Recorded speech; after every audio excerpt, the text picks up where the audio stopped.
Pour ouvrir ce journal, plusieurs États de la sous-région ont déjà signé les accords de partenariat économique avec l'Union européenne.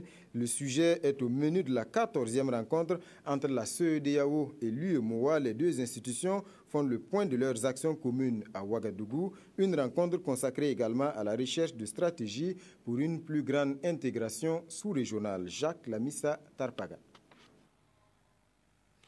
La conjoncture économique mondiale se déteint sur l'espace économique CEDEAO.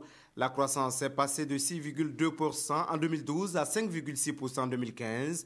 L'Union économique et monétaire ouest-africaine et la CEDEAO se concertent régulièrement pour mieux réaliser l'intégration. Malgré la morosité de l'économie mondiale, on peut dire que les perspectives dans notre région Afrique de l'Ouest sont encourageantes, dans la mesure où le taux de croissance estimé attendu pour notre région cette année dépasse les 5,2%.